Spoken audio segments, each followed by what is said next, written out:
यदुवर कुल में एक ऐसा नेता आएगा जिसे बकरे कटने में खुशबू मिलेगी, गौ माता में बदबू पाएगा। रामचंद्र कह गए सिया से कैसा कलयुग आएगा। अब सर मैं एक और बात ही कहना चाहता हूं, हम किनको मानते हैं सर? नजीर अकबराबादी को सुनिए, कृष्ण भक्त के लिए क्या कहा। सर मैं एक बोलना चाहता हूं, बुल्ले शाह ने क्या कहा?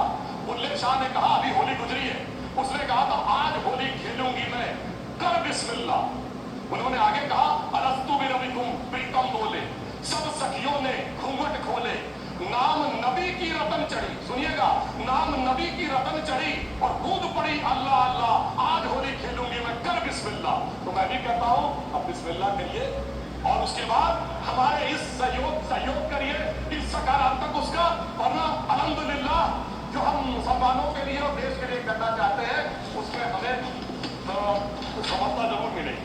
अंत में मैं सिर्फ ये कहना चाहता हूं सर, तमाम प्रकार की बातें यहां पर हुई, सकारात्मक और नकारात्मक, मगर अफसोस की बात यह है कि 1913 के वक्फल औलाद से लेके 2013 के वक्फल औलाद तक इनकी फितरत नहीं बढ़ती, क्योंकि सर ये तो पार्टियां ही औलाद है, तो इनको तो उससे बहुत ज्यादा वो होगी। पर मैं सिर्फ अंत में कहना चाहता हूं सर, अपनी सोच बदलिए। आप जिस कश्ती पे सवार होकर इस दरिया को पार करने की कोशिश कर रहे हैं, पिछले 75 साल में नहीं कर पा रहे हैं, 10-12 साल में बहुत हिचकोले खा रहे हैं, तो कश्ती और रास्ता बदलिए। तो इनके लिए अंत में एक पंक्ति कहते हुए बात समाप्त करना चाहूंगा कि इन्होंने कश्ती भी नहीं बदली, दरिया भी नहीं बदला, पर इन डूबने वालों का जज्बा भी नहीं बदला, पर है शौक सफर ऐसा कि उम्र हुई हमने, मंजिल भी नहीं पाई, रास्ता भी नहीं बदला।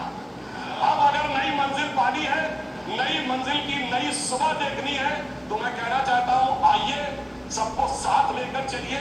और एक ऐसा वक्त आया है जब मैं जो हमारे किरण रिजिजू जी ने कहा था कि मैंने क्षमा जलाई हवाओं के खिलाफ, तो मैं प्रधानमंत्री मोदी जी की तरफ से कहता हूं कि हमें इल्जाम मत दीजिए, बहुत अफसोस होता है, हमें इल्जाम मत दीजिए, बहुत अफसोस होता है। बड़ी तरकीब से कश्ती यहां तक लेके आए हैं और बदल देते हैं हम दरिया की लहरें अपनी हिम्मत से, आंधियों में भी अक्सर चिराग हमने जलाए। धन्यवाद।